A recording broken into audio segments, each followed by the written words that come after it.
Behold, a cold open. We are living in a current moment of gaming riches. We got everybody talking about Baldur's Gate 3, a big return to classic party RPG type shit. Everyone is also just absolutely nutting about Armored Core 6, which is a game about robots and, I guess, customization. So, as, two of the most prominent voices in game criticism, game discourse, mindset advocacy, we're here to bring you the goods on everything.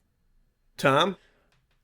I'm playing Final Fantasy X-2, the game where Yuna spends a summer being sluts. I was glad you were telling me you were playing that because it's a game.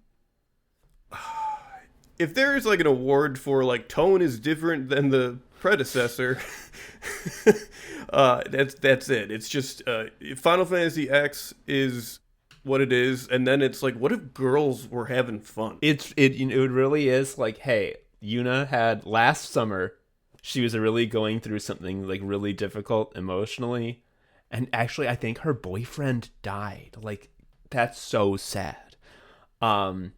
And she was really going through it. It was very hard for her. And then so this summer she's being sluts. Like sometimes you have to take a summer to be sluts, and that's she fine. Has so many outfits. And not just her, because it's Riku, right? Yeah, Riku, Yuna, and there is like, the goth cousin we haven't mentioned until now, named Pain. Which, here's the deal. I kind of think the Dash 2 sequel mode for Final Fantasy stuff is stupid. It's so, like, it is absurd to say aloud, yeah, I'm playing Final Fantasy X-2. And it's like, did you mean to say 12? Are you stupid? Do you not know how base 10 works? It's like, no, I meant to say X-2. I would be more acceptable to all the Dash 2s if it always meant there's a new goth girl who just never got mentioned before, and she's part of the crew. Maybe as the plot gets further along, there will be some explanation of why there's a goth girl, but I think it's just... I just had a brainwave. Can I take you? Yeah. Can I take you on my vision quest? The ballsiest move would be to reference past cutscenes, and she's sulking in the background. So she's been there the whole time. She just is like, I'm thinking about the Sisters of Mercy right now. Like, yeah. I can't be bothered about this fucking summoning pilgrimage shit. But the problem is, we can make fun of it and say it's the girls' trip game, but here's the fact of the matter is it has a job system. I mean, it's so good. Like, it's so good. The tone is, this summer we're being sluts, we're having fun, woohoo, and all the music sounds like Space Channel 5 music and not like Final Fantasy music at all. And like, my wife was like, what is the plot of this game? And I'm like, well, Yuna and her friends are having fun and going around. And she's like, really? And I'm like, yeah. They needed this. I love that. And I'm just like, I'm just like, good for them. Good for them. They did need this. Honestly, it was so tough to do all that pilgrimage shit. Like, everyone deserves to blow off steam and be sluts and dress in funny outfits. And so good. It's really, I mean, like, on one hand, I'm feeling a little FOMO that, like, I'm not playing Baldur's Gate or Armored Core, but, like, honestly, like, the amount I want to play those games is so much smaller than the amount I want to play Final Fantasy X-2. Like, it's just the facts, folks. It's fun, but there's also, like, actually concrete gameplay choices that are just good. First of all, the battle system, much faster. Yeah, it's like they finally made ATB good. The bars filling up to take your turn. Most of the time, it's good in theory, but actually sucks ass. But, like, because they actually made it, like, very fast, like, oh, it's fun now. Like, it's still not that much more complex than normal turn-based battles, but it just it forces you to actually, like, think a little teeny bit every battle, which makes them like just a little bit more interesting than just menu selection. Correct me if I'm lying here, but you can change jobs like on the fly, Oh, right? not only can you should be. It's like Like required. you're an idiot if you're not. Okay. Yeah. So you all and everyone. It's like, the fact that they all have different outfits is like, you might be like, oh, because it's the one where the girls are being sluts for a summer and like they're going shopping and they have lots of outfits. Like, no. This is classic Final Fantasy shit. Like the best part about Final Fantasy V, really the only good thing about Final Fantasy V. I don't know. The hats. Yeah, is that when you change, everyone's got a little outfit when they change classes, and just like in this game, everyone like the outfit for a certain class is always very similar, but every specific party member has a variant of it. So they don't look like they're wearing exactly the same clothes, even though oh, that's a black mage. Like that, oh, he's a time mage. Oh, that's a blue mage. Oh, that's a thief. Like you can just tell, but there's always a little different. And that's what it Bravely really was. Default does that as well. It's so good. It's like, let's see what the dancer looks like on everybody. Like people make fun of Tetsuya Nomura, the character designer and main guy, one of the main guys of Final Fantasy these days, for being loving anime storytelling that's extremely convoluted and stupid and hard to follow and bombastic and melodramatic. They make fun of him for loving outfits with extraneous belt buckles and straps and whatnot. Is he a Kingdom Hearts guy? Is he involved in he's that? like... Because there's a lot of belts. He's like the main Kingdom Hearts. Kingdom Hearts is like his baby. Oh, okay. So that's why there's so many belts. People make fun, but I tell you what, you see the outfits in Final Fantasy X-2, and you're like, you know what? I would hire this guy to character design if I had a fucking game studio. I see what it's all about. I see what we're going for. This does rule. Maybe I'll play Armored Core once I've finished Final Fantasy 12 and then all the Final Fantasy 13s and then 15 and then 16. But probably not before then. Sorry. It'll be fun if you try Armored Core, because anytime you play a game that has less like a skill like curve and more of a skill ceiling, you just complain. But then you like go back and like fix everything that was wrong about how you were looking at it before. So you just have to like get it out of you. Yeah, exactly. This is the whenever you bring up this tendency of mine, it's as though it's like a thing that everyone knows. It's like no, Joe. It is you are providing a very unique function that no human on Earth is capable of doing, which is like, I play the hard game. I know that I'm gonna like it, but right now I'm being frustrated, and I'm like, I must fill up a syringe with the bad feeling, inject it into Joe. Joe will metabolize it harmlessly, where something I'm not capable of. I don't know about harmlessly. I understand all your words. That's like the thing. And that's why you tell me, because I know all the gamer words. Speaking of FOMO, I don't have FOMO for those two games so much because, frankly, nerd shit. But I do kind of miss not getting in on the Street Fighter 6 train, because I like seeing people in my feed say like fighting game words and being pissed about like recovery frames and stuff. Like, those are good words to say, but I don't have the time. I don't have time to grind and get my ass kicked by someone who's 10, though. You know. Yeah, and you have to get your hours in on the newest Vampire Survivors, like called Colors Whizzing By. Yeah, the deal with this one is that you pick up orbs.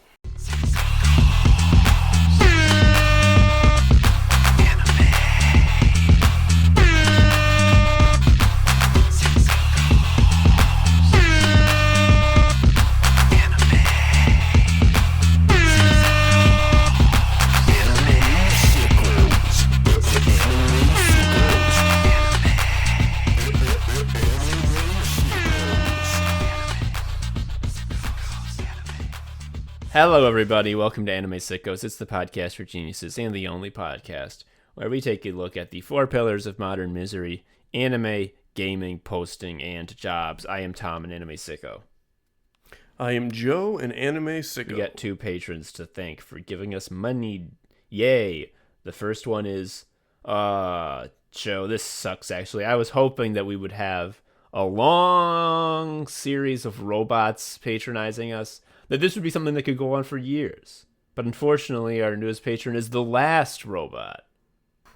I would put the long money on the robots. So this guy just a liar? Or maybe they already have made all the robots they're gonna make, and they're just gonna, like, never... There's no churn.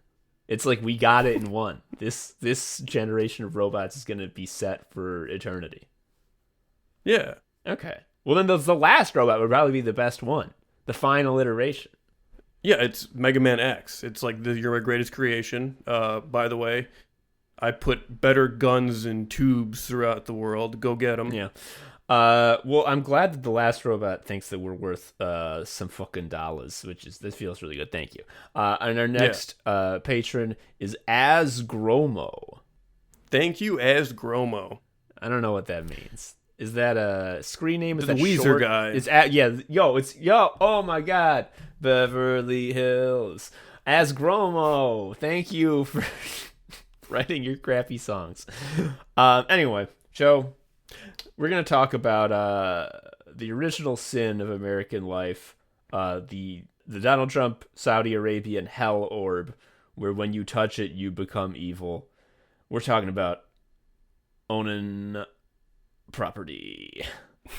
Tom, you are currently looking for a house. My understanding is that sucks ass and makes you want to die. Yeah, I've been renting my whole life, and it never even occurred to me that I could not be renting. But then I did some thinking, and I'm like, wait, I could get a condo. Like, it's not impossible, and I would like to get a condo on account of my landlord, who lives on the first floor of the house that I live in. I'm on the second floor. He loves his activities, his little crafts. Ooh, does he ever? So he got into a screaming fight with my next door neighbor, because my next door neighbor is like a very, very prolific and expert gardener who puts a lot of work into his garden. And my landlord does little projects that he doesn't finish, which means there's a lot of fucking detritus around the yard. And apparently the slovenliness was attracting rats, which were harming the garden. And they were in a big yelling fight. And in a hilarious move that could only be a reaction to getting told off by Mr. Big Garden, he decided that his next project was, I'm going to make my backyard have a big garden. And so he went out and bought a bunch of potted plants. Notably, the next door neighbor grows all of his shit from seed. He got a bunch of potted plants and just plopped them all in the yard in one day. I said to myself, this is August. That's not when you plant new plants, but it's not my fucking yard, so I can't say shit about it. And most notably, when the yard was reconfigured, he took my 5 tomato plants, which I had been growing all summer, and told him I would be putting out in the yard, and he said that's fine. And he put them in a new place that's fully in the shade, and I can't move them back. When he said that's fine, you meant like, yeah, I don't give a shit. Exactly. But then he started to give a shit because I have to prove that I too can have a nice garden. The plants are not taking, Joe. They're not supposed to be planted in August. So I'm losing the plot here because, like, if he has more plants, then the neighbor won't be pissed about the rats. Oh, I don't give a shit. That's... Joe, you're thinking too much. You're putting too much logic into this. This is pure, like, saving face. I got embarrassed by this guy. He thinks he's better than me. He thinks he's so cool just because he's doing this objectively cool thing. I can do it. This is my fucking favorite short film in the 10. I've talked about this before, but there's a movie called The 10, which is 10 short films about the 10 commandments. And there's one for, do not covet thy neighbor, where it's two neighbors doing like this, where it's like getting more of something and one-upping each other, but it's MRI machines. They just keep buying more MRI machines for the front of their yards. It's like my favorite joke. I love it. And also it ends with, I think, a Little League bus crashing and a bunch of kids needing their heads scanned and there being no machines. So fucking good. Yeah. So the point being, I'm trying to get a condo. I'm trying to own, and from what I hear, this will mean that I touch the orb and become evil. Also, apparently, due to the rates, you will have total control over you. You will be a different cast from me. Yeah. So tell me about So the housing market will be now divided into the before the bad rates and the after the bad rates. It'll be a caste system. So if you do get a home, because my rate's better than yours because I'm from the good times. Yeah, you were moral. I was moral. I will have like a claim to your home whenever I want. Now I will not exercise that claim because we're buds. But I'll always know that you could. Correct. But it's fucking bad.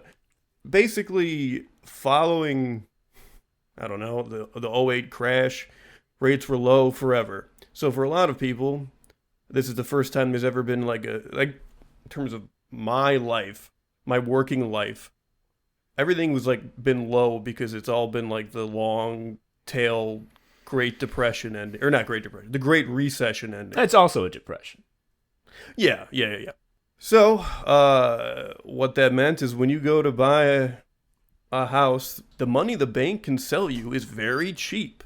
And when it's very cheap, a little bit goes a long way. Yeah. Like, it's not, I don't need to give specific numbers here, but if Winnie and I were dealing with the rate that is currently the norm, we would not be in this place. Okay. Like all fucking things about this whole process, they're very complicated and nobody tells you shit about them. So I didn't know nothing. So I'm like, rates. What's a fucking rate? What is this shit? 3% versus 7%?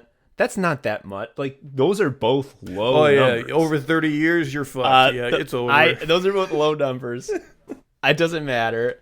And then I actually got, like, I found this spreadsheet that, like, has, like, all the cells to, like, basically simulate, like, what it actually would do. And I'm like, oh, wait, when you say this rate is calculated 12 times a year. It's not just once a year. It's every okay, that's pretty bad. Yeah, okay. This is a pretty good indictment of the education system. Continue, but I'm just like, this is a good example of it. And so, yeah, I put in the spreadsheet like a example principal, an example monthly payment, and I set the interest rate to like 3, and I'm like, shit, this is less than my rent. This is actually great. And then I turned it to 7, and it was like, you're going to need to double that monthly payment if you want to touch the principal at all. And I'm like, how did this happen? What's going on? The rates. And we were talking about, my wife and I were talking to Kevin, because he lives near us, and he has a condo. And we're like, how much was your condo? And I don't know the numbers exactly, but he's like, oh, it was like a $250. And when I got it, like, the interest rates were like 2.9, and we're like, oh, so he can free. Pull rank on me. He can pull rank on me. Yeah. So you got they actually paid you to have this condo. Like, this condo's fucking free, and like, he's having a lot of issues with like shit in his building being fucked up, and the HOA sucks. But like, I don't really have that much sympathy anymore because I'm like, but you got it for free. So like, speaking of HOAs, what's the deal with those? You got one of those? Just like little Hitlers get to control your life? Yes. So HOAs are definitely one of the main producers of Hitler particles in America, for sure. We are in an HOA. Hell Tower had an HOA. I also owned at Hell Tower, which I can speak to sort of the evils of owning in some regard to on that front. But an HOA is basically, you are now,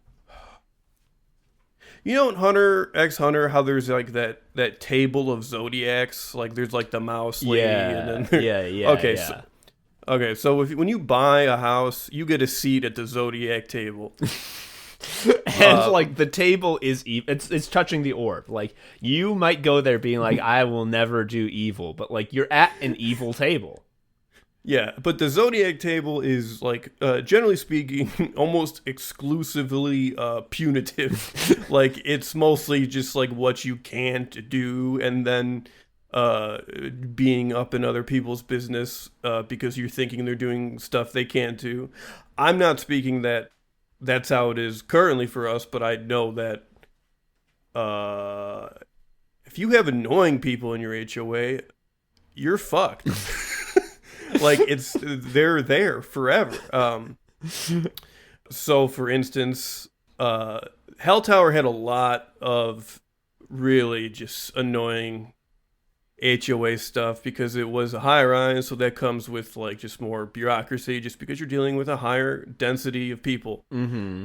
Like one of them was like uh and all of these high rises have like 80 dumpsters like behind them, right? So when it's Yeah. garbage day, like they just like get fucking like they take them all. But you could not leave large things like out for them to take. Like it had to be in the dumpster. Yes, that makes sense. Yes. So one time I was getting a new couch and my dad was like, "Oh, I'll take care of it. I'll bring the other couch down." And I was like, "Okay, what like and then do what with it?" He's like, "I got it." Uh and then like I get a call like 3 hours later to the office and there's footage of my dad jamming this couch behind like a dumpster, and she's like, "Is this your father?" And I'm like, "Yeah." So like I had to eat shit on that because I wasn't supposed to do that. That was a fine. Jesus Christ. Right. It is a very reactionary unit. It's such an us versus them mentality in all ways. I heard back when you lived in Hell Tower, there was some proposal to put divvy bikes nearby. And divvy bikes, they've been a really big success story in the city. People use them a lot. They get people, it's healthy to ride a bike. Gets drivers off the streets. More transit's always good. Affordable transit. It also closes gaps between transit, so it's like you can get to the train from something else faster. Yeah. It's great. It seems to me that having divvy bikes near your building, especially if you're a condo building, a lot of people live there, you might want to ride a divvy bike. It's nothing but a slam dunk. To me, it's the same as like if they said like, "Do you want a new train station near your house?" It's like, "Fuck yeah!" Obviously, this was a proposal that was met with wild success, and everyone agreed that this was great and they wanted it. Right? Yeah. This was not our building, but like a block over was where the divvy bike rack station was going to be. And I know the condo association or the HOA, those people went to public meetings about it and said it's going to cause riffraff and crime, and it's going to increase unwanted foot traffic. It's just saying things that are obviously like so like bird brain, but also things that are fundamentally like why do you live in a city? Yeah. Yes. Like, why are you like? What do you think the point of all this is? Well, I saw a very illustrative tweet, which was by some fucking asshole who's dumb, and it was about housing, and he replied that when you buy a house, you're not buying the house, you're buying the neighborhood. And it's like, first of all, no, but like that belief, like that like sense of entitlement over the neighborhood is very much real. When you say when people say entitlement in a derogatory way, it implies that the entitlement that the person is delusional to feel that level of entitlement. However, in this case, they're right. Like, if you are a Nazi Hitler freak and make a loud enough sound, like, yeah, you do control the neighborhood. So I don't bike. I'd imagine people advocating for more bike lanes, better bike infrastructures must be so exhausted because you go to these meetings and there are people who are like, I don't want bike lanes by my home, where am I going to park, etc., all the time. Now imagine that, but like they're doing it at any perceived change to their asset, which is their home. I think the original sin of the orb that like makes you turn into Donald Trump when you touch it is like the idea that like the house you live in is also an investment asset, which I was so confused by. And we've talked about this in the past, but like it took me a long time to grasp like what this fucking was. Where you're like, yeah, you buy a rent freeze. I think that's the most straightforward like way to talk about it. It's like because you don't actually own it. There's the bank's your landlord now.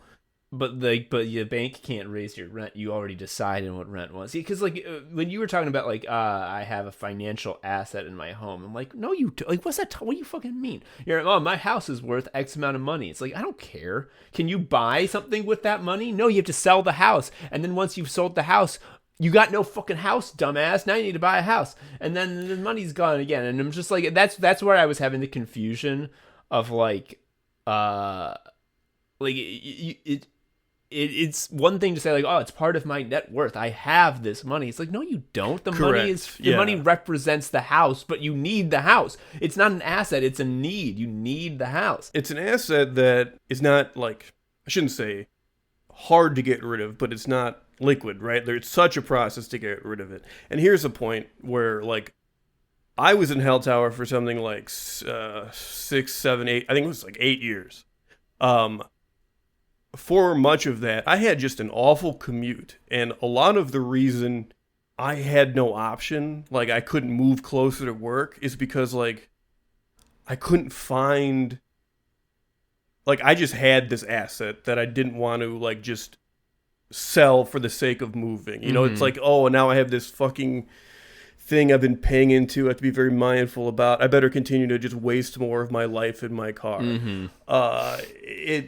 You should,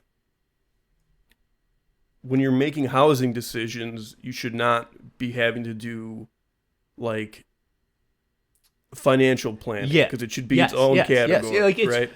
Yeah, again, like that's the core of what was confusing, because people would say all these financial words when talking about buying and selling a house, and I'm just like, no, I'm not talking about financial stuff. I'm talking about house. Like, what I do with that, I don't know what you're doing in your house, but I'm sort of just like chilling out and like sleeping.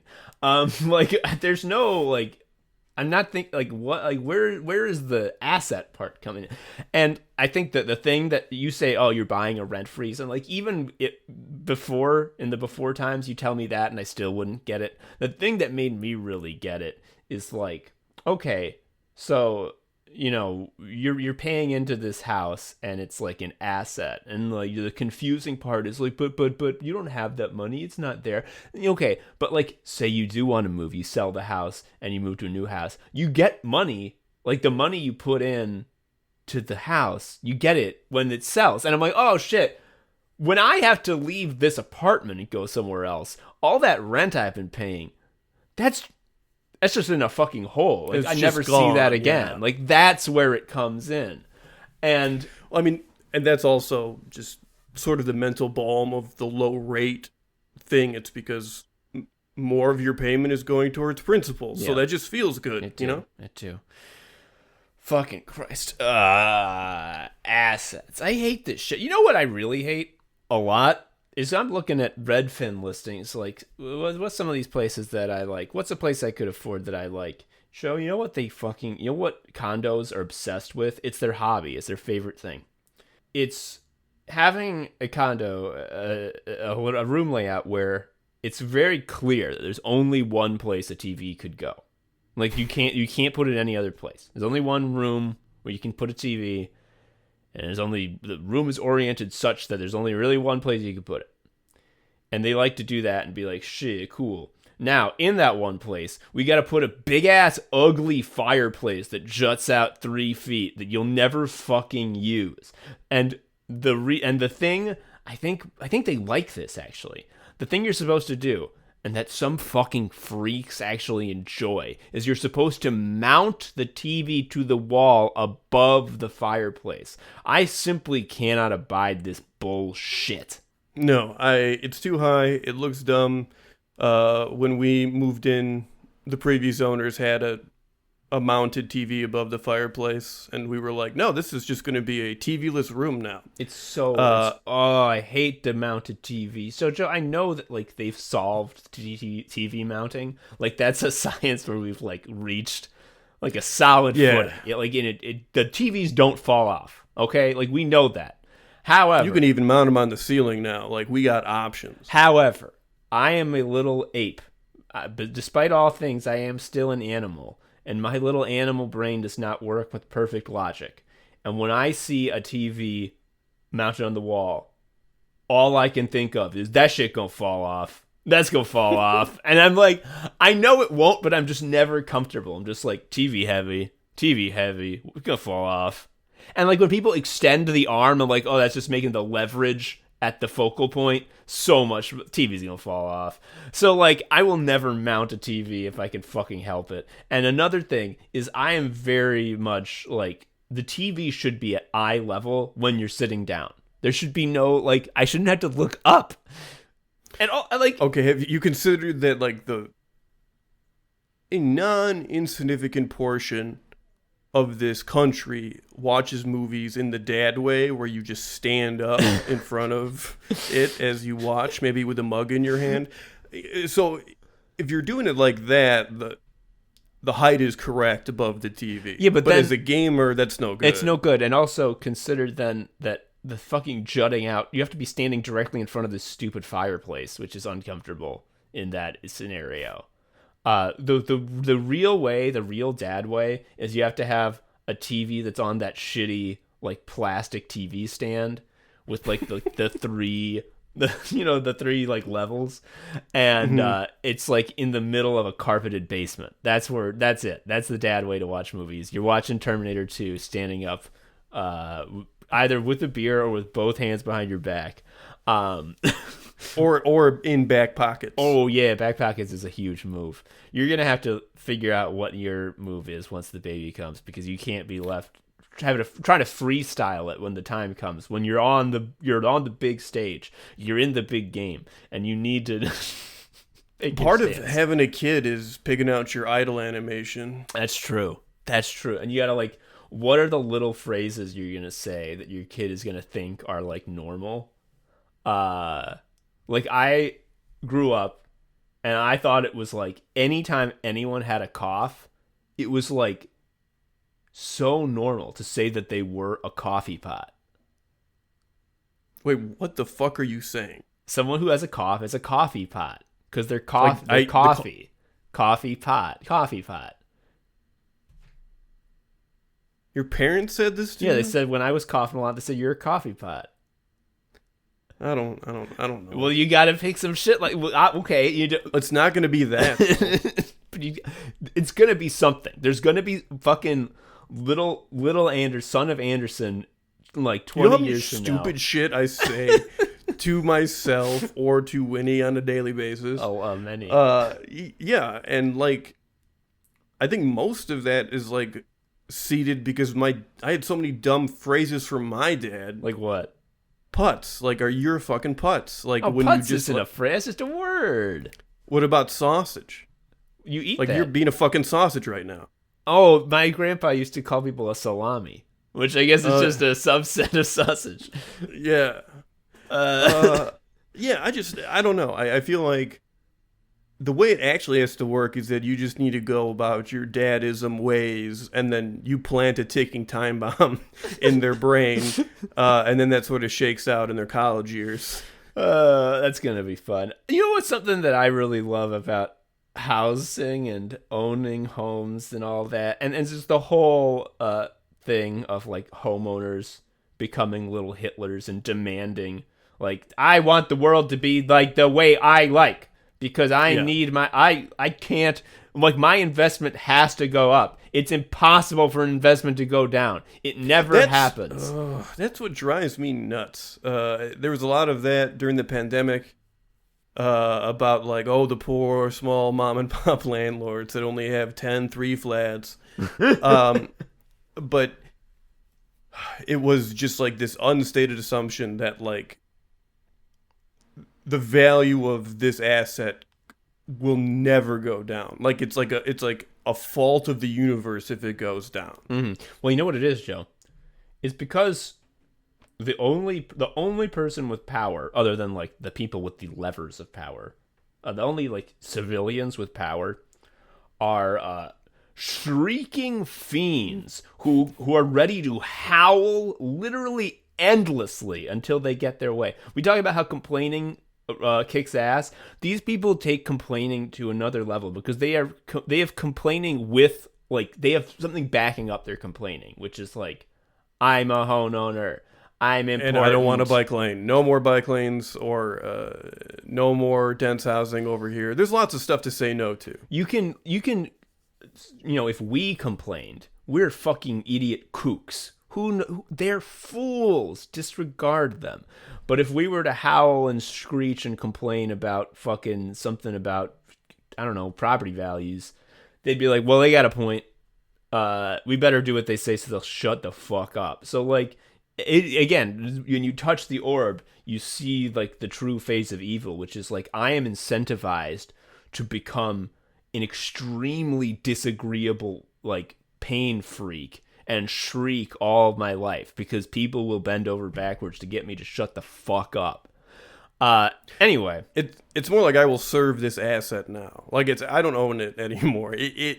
I serve it. Yes. To make it always the same or better. And if I don't do it, I will go to business hell. This is what I'm talking about. Like, don't you realize it's actually a house? Like, what do you think the point of all this is? Like, it's like, I bet these people who are so obsessed with the value of their property, it's like, are you even doing anything fun there? Like, what are you, like, are you chilling and vibing on that property? Like, do you have a fucking gaming PC over there? I don't think you do.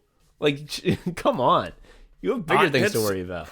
I will never go on Nextdoor because I don't want to know exactly how close the Hitlers are. Yes. But like the issue for a lot of them is that like they don't have gaming PCs. They're clearly not gaming. Yes. They spend their entire day looking outside the window, worried that they might see someone they don't recognize. Yeah. If you had just like a really competent mid-range gaming tower, you would not be spending your time doing that and then freaking out on Nextdoor because there's a woman going door to door asking about voting or something. You know, like there's that famous screenshot of just like peak Nextdoor derangement, being afraid of the person who's trying to collect ballot signatures. Nextdoor is basically like, hey, are you sad that sometimes there isn't a meeting going on where you can yell about how furious you are that they're planning to open a bar down the street?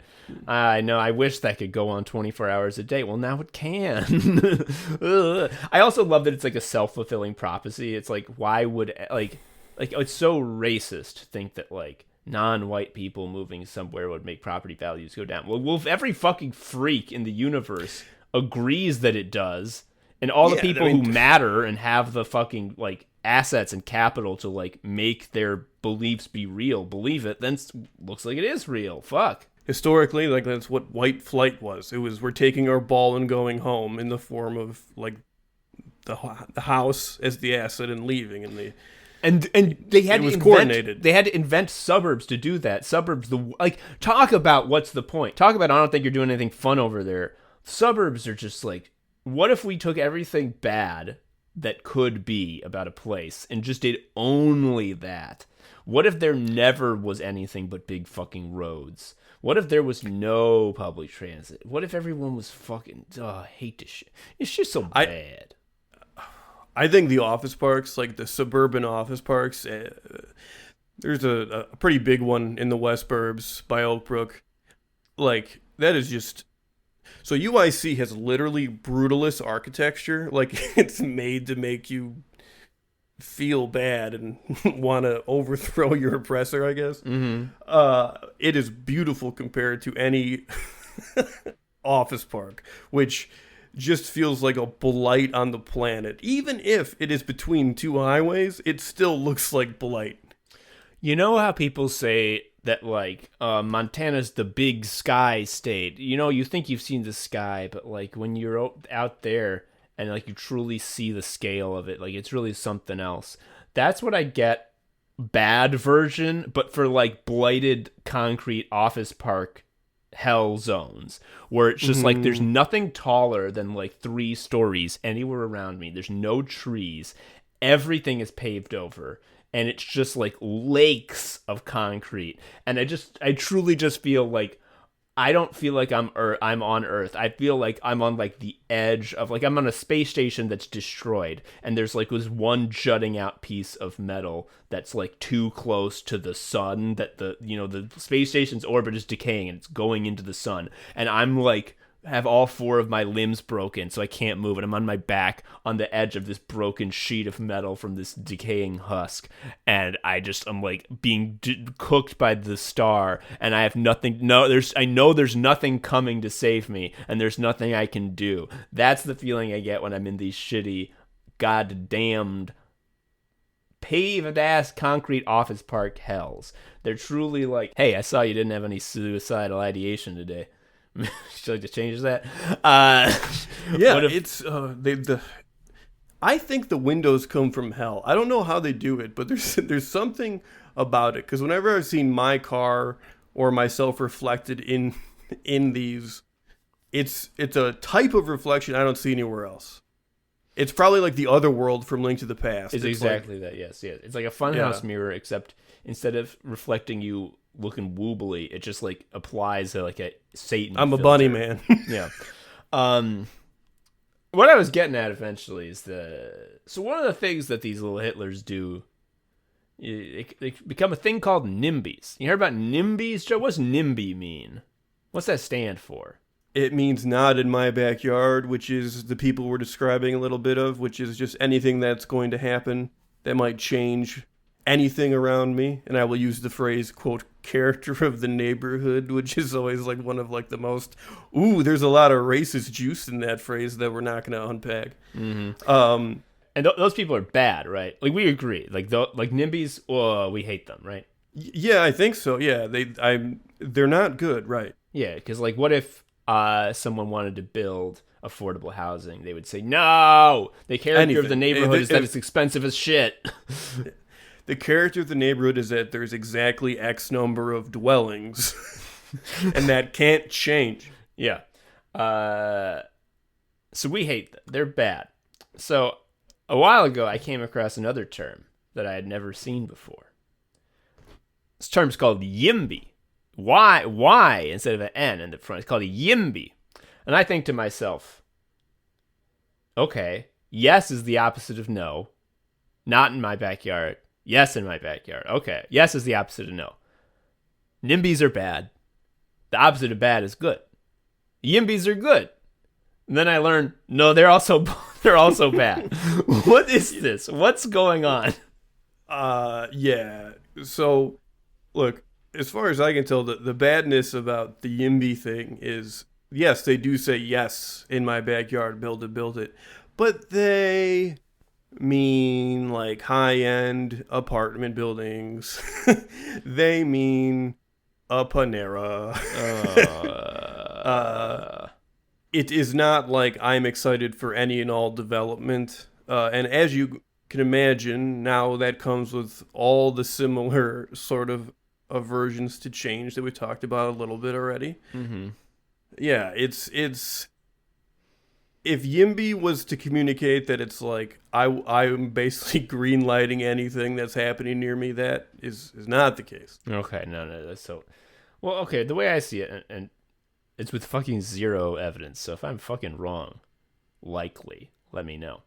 The way I'm seeing it is, like, just feels like the most things that get proposed are like, maybe we can turn this shit into Wrigleyville. Like, I mean, like, most things that get proposed are like, what if we had some crappy thing that had a veneer of like niceness to it that we could upcharge for? I feel like that's the most likely thing to get proposed, just because I mean, there's an upcharge built into the very concept.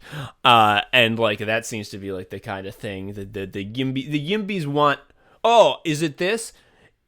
So the NIMBYs are freaks against any development because they think it will make their fucking money be lower. And it's what the thing that makes a YIMBY is that they only like development if it would make their number be higher, not if it's good or not. I think that must be it. I think that's it, which makes them no different than any other homeowner, right? We gotta invent a third thing called BIMBYs. I don't know what that B is gonna stand for yet, or what they're gonna do. But like, I'm putting my flag in BIMBY right now. No one can use BIMBY without crediting us. There was this video of I think it was a Bay Area town that was having a public hearing for something like 100 apartment units, and everyone yelling and being pissed about this idea was just so obscene. Just like they were like mortally outraged to the idea of having there be housing so that homeless people could be alive. I mean, just think in more purely self-interest. It's like they have an asset, their home, that is worth a lot because of scarcity. Anything that makes their home less scarce is their enemy. This is also the Bay Area, where people have fortunes tied up in homes because of the tech boom. Jesus Christ. This is like everything fucking wrong in America, where like people hear about it and they're like, "Wow!" How people from not from America hear about it and they go, How could that be? How are you letting that be? How is that how it is?" And it's like, well, I'll tell you how it is. It's because they're never going to make a rule saying you have to do X thing correctly. Like you have to like do it good. The closest thing that can happen is that they can say, this house doesn't need 80 parking spots. That's the best thing that can happen. Yeah, and like to actually fundamentally reshape a thing that occurs in American life and society requires like will and effort, and that simply will never be expended. So the only thing that happens is whoever is in charge hears the shrieking, shrill screams of the fucking moneyed property owners who have touched the orb and turned into Hitler. They go, "Yee, I hate hearing that. I'll do what you want, so you shut the fuck up." I mean, because honestly, they're just at their jobs. That's the thing. A lot of people don't understand that most people are just guys at their jobs, and like when a guy is at their job, they want the people yelling at them to stop, and so they're gonna do what it's going to take to get them to stop yelling at them. And this cycle continues, and what it ends up with is, the Bay Area, where it's just like, I've been yelling that my house needs to be one of the only 100 houses that exists for my whole life. I'm going to continue doing it. I'm very loud when I do it. You have to listen to me because I have one of the 100 houses that exists, and it's very valuable, which means that I'm a rich guy. And so you have to do what I say, and it's like we do have to do what he says. And like, if anyone were to try to be like, yeah, we've changed the laws, and now you can't say no to this. Like, there will be housing made because the government says so. These little Hitlers will be like, actually, though I be in the Bay Area and am nominally a Democrat, I have decided that I am going to vote for Indian Hitler. I am Nazi from Yes. India. And I hope he becomes president and kills you people. And like, that's how it always shakes out, isn't it? Do other countries have this sort of process? I feel like if Germany wants to build a bunch of fucking apartment buildings, they just do it. I don't know. I might be projecting that. Does everyone is the whole world such that if you want to own a place to live, the bank is involved? Like, that's the thing. Yeah. Okay. That's where the money is. Are you just learning this? When I was a little kid, the bank was where my mommy took me to open a savings account, and she put $100 in it so that I would learn what a bank account was, and they gave me a free stuffed animal of the bank's mascot. Yeah. Why is the bank? It seems like, and like I was under the impression that the bank is where you put your money so that you don't have like a lot of cash in your house, like in big piles. It's in the bank. More fool me. The bank seems to be like 100% houses. Like it's only about houses is what I'm getting as I age. Like the banks is for houses. A bank is a building that eats mortgages. It needs to be fed mortgages all the time. It's if you don't feed a bank mortgages, new mortgages, it gets sad. It's like if every time you had to buy like a bike, like Walgreens had to get involved. Like the pharmacist at Walgreens was like, I'm in on this bike with you. Like we're doing business. We're gonna be intertwined for a good long time because of this bike purchase you're making. I'm like, what are you doing, Walgreens? And it's like, we're involved. We're just involved. That's how it is now. Jesus Christ. Here's a funny tweet. We can't find it because we are dumb as shit. But you sent this shit to me. It was some news story about how, the interest rate now is higher than it's ever been for like a crazy long amount of time. It's a historically high interest rate. And some blue check business boy replied something to the effect of, it sounds bad, but this super high rate isn't actually as scary as you think. Because there aren't really that many people buying. Yeah, and it was just like, you understand how it's stifling it? Like, you see how no one's buying anything anymore? It's not bad because no one can buy a house anyway. Yeah. That's not the good argument. Yes, all the food is poisoned, but no one can afford it. So no one's getting poisoned. They're just starving. Yeah. The other thing that sucks about a HOA is like, even if you like don't want to do stuff, you were part of the Legion of Heroes. You were one of the guys. Yeah. I also think it's very funny that like the evil American mindset, like your standard issue evil American. One of their tenets is like, my property rights. I'm a freedom. I'm American. I am free. I am a sovereign citizen. This is my land. You can't tell me what to do. It's a free country, and this is what I decide what I do.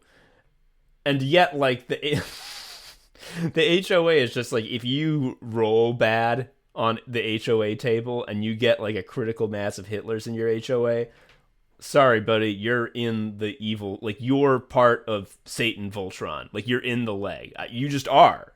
It's like, because you wanted to live here. Sorry, I'm sad to tell you that your house is the leg of evil Voltron, and like it's gonna be evil.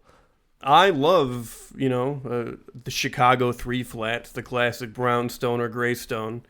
Not that I was like really looking to buy one of those, but those are a situation where if you moved into one of those, your HOA squad is 2 other people. It's the other units. And if they're insane, you're fucked. And what are you going to do, sell? You just went through all that shit. Oh, speaking of went through all that shit. And this is another way the educational system has fucking failed. I didn't know that you had to, like, there's so many guys you have to, like, get in with. It's just guys. There's guys. You have your agent, you have your seller's agent, which is always a lady on her phone that doesn't care. Like, these are the rules. You told me about a Zillow man who really acquitted himself very, very well. Yeah, okay, so this is not an endorsement of Zillow. This is quite the opposite. Just saying that at the top. So we were looking for a current place, and we were on Zillow because they got them houses on there. And we sent a message through there to do a viewing, and their point of sale system, or rather their sales funnel, is such that we were basically assigned a Zillow agent who said, like, okay, I'll be there at this time. It's an open house, but I want to meet you.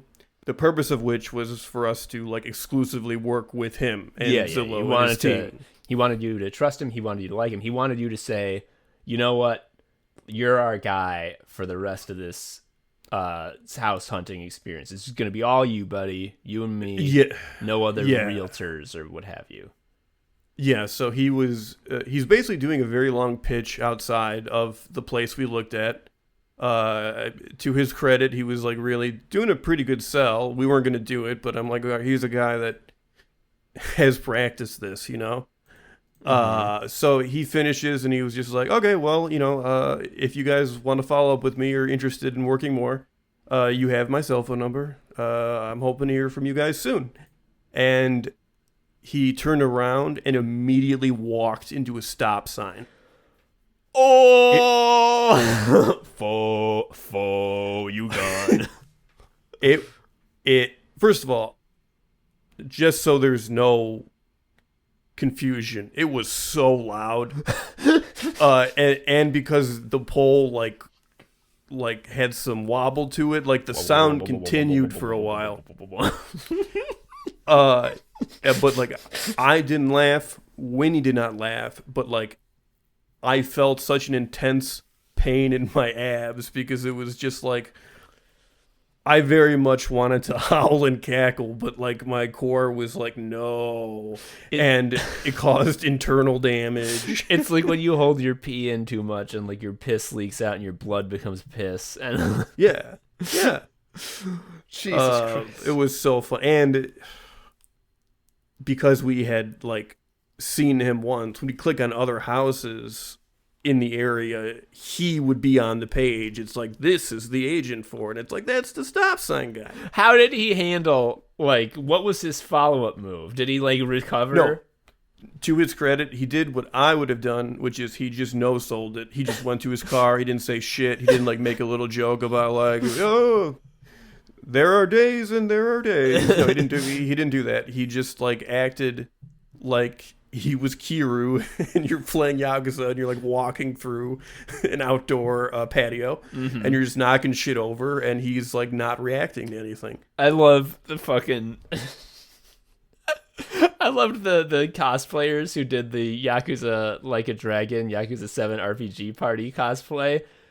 And they had the walking down so much where like Ichiban would start walking and then start sprinting and like the entire cloud of party members did the same thing, but like on a tape delay. So like when Ichiban stopped, like they would be sprinting and then like stop on a dime right when they got behind him, and they'd be doing all the turns that Ichiban would do, but like 5 seconds after he did that.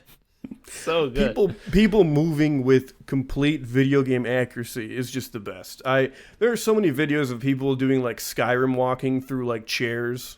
Yes. And like just like furniture. It's so fucking funny. There's like these Slavic teens, and one of them has his doing first person camera, and he has his hand extended out like a Skyrim to cast a guy, spell, like bobbing his hand up and down.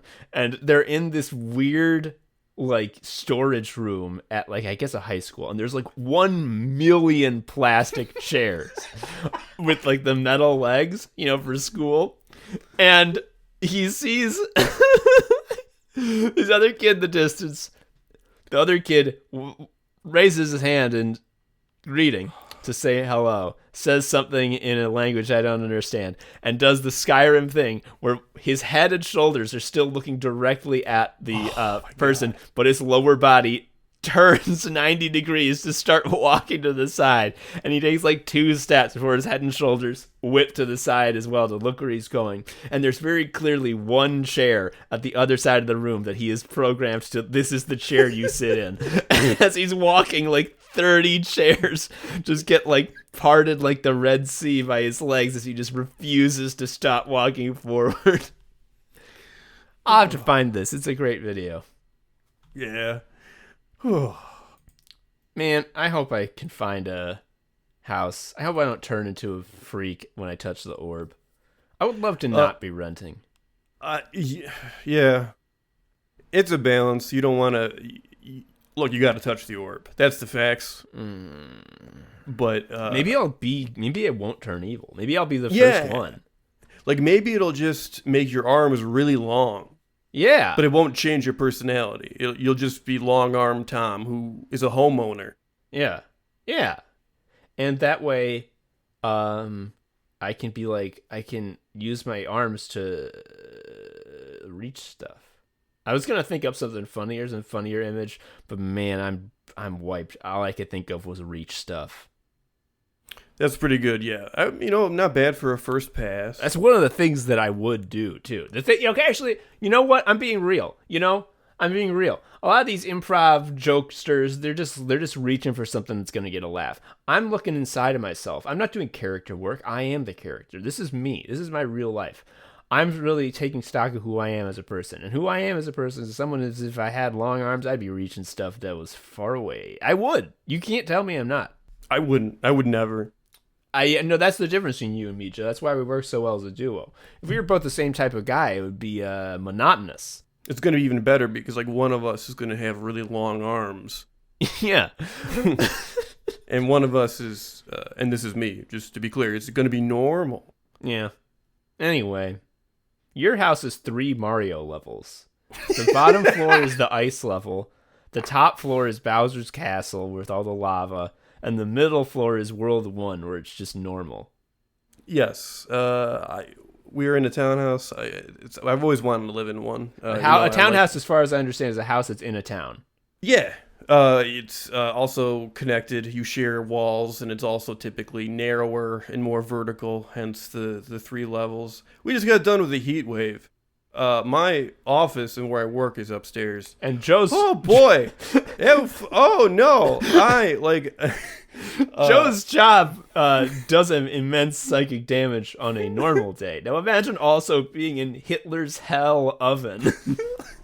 And there are not many Illinois employees. They are... so I was, like, the only one experiencing this. So if I was on, like, video chat, it was just like... We're all here, and that guy is really gross. I don't know what that's about. Thank you all for coming, Joe. You're very damp. You gotta stop.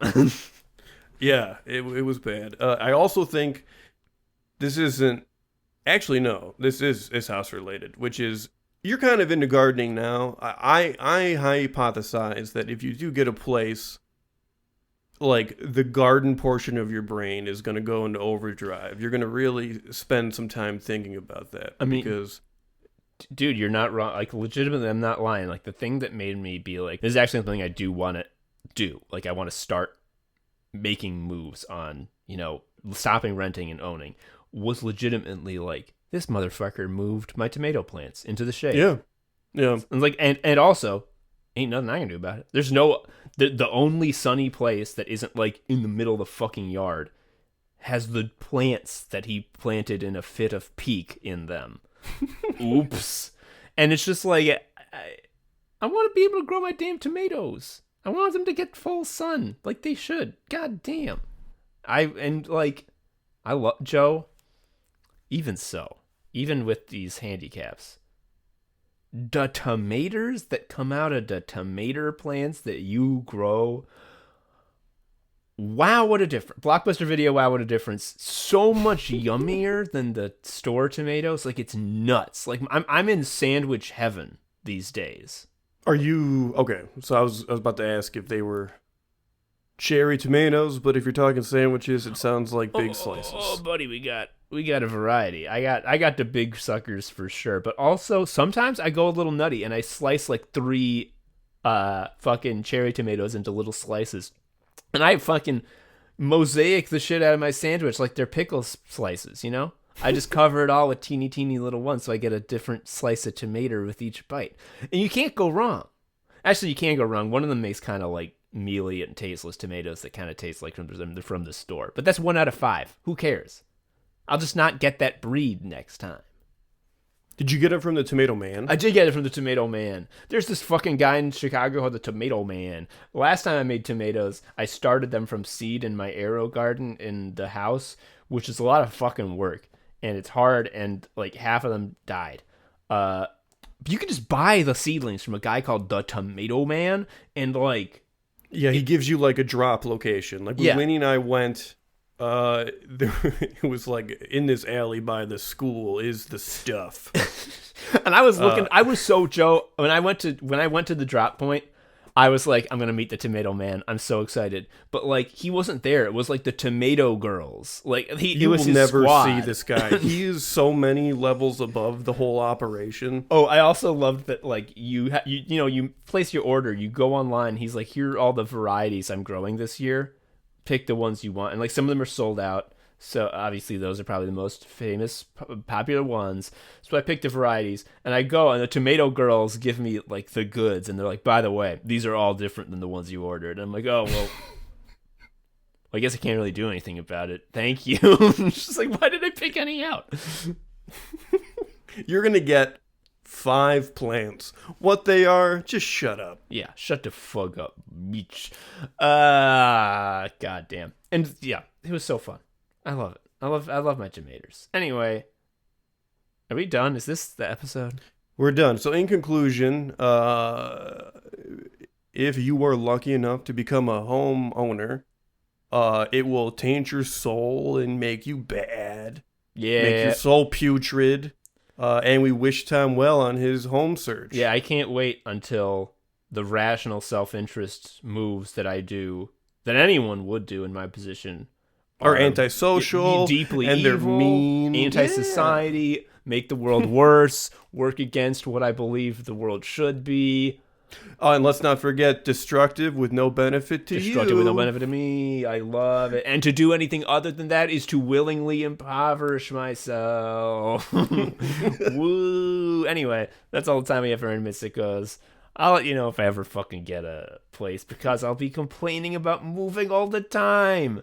Oh my god, I forgot that I have to move if this happens. Joe, the only time I've ever been in trouble at work is because when I was moving, you know what, I should have taken a full week off of work to move, but I was like, we're hiring movers for the first time, so that's going to be a big help.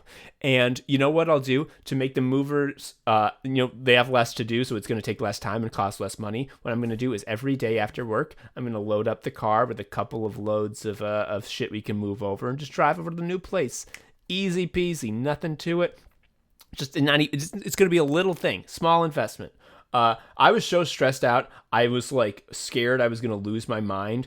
And when people would ask me stuff at work, I would be like, I don't think I can handle that right now. Oh my God. No, I can't do that. No, I just right now, I'm too stressed. I'm sorry. I can't handle. And I get yelled at. And afterwards I just had to be like, yes, I had went insane that week. Sorry about that. That won't happen again on account of I won't be insane again. I tell Winnie all the time, I don't want to move again. We're going to die in here. This is the end stage. Well, if that's the case, then truly we're never going to make another anime episode again, because part of why it is so difficult to do is because it would require Joe to watch episodes of an anime, which would require him to watch TV. And folks, the TV is in the ice level. It just is. Okay, I'm actually... I didn't want to say anything because you started the episode talking about how you are scared of every TV on the wall. You think it's going to crush you and all that sort of thing. But I am currently in the process of... I want to get a TV to mount on the wall by my computer so I can have something for passive consumption as I cog away. Oh, well, hell yeah. I'm going to really enjoy having more sort of leverage in my corner when I yell at you to watch Severance in the few months that TV is up before you're crushed and killed. So the other thing I'm going to do is I'm going to get one that has a total weight that won't kill me if it fell on me, which it won't. But if it does, I will just perfect parry it. Okay, no, that's true. You do have very good parry timing. It'll be fine. And then you can actually do a critical hit. Actually, I think they're called visceral attacks, and the TV will be killed immediately. And then it can't hit you with DOTs. Anyway, I've been Tom, an Anime Sicko. I've been Joe, an Anime Sicko. That's all for us today. Bye-bye. See ya. Thank you for listening to Anime Sickos. I've been Tom, a sicko. You can follow me on Twitter at TomHarrison19. Joe is also a sicko. You can follow him on Twitter at ShariaUncle. You can follow Anime Sickos on Twitter at Anime Sickos, or email us at animesickos@gmail.com. Please leave us a review or something. I don't know. Tell a friend. Anyway, until next time, bye.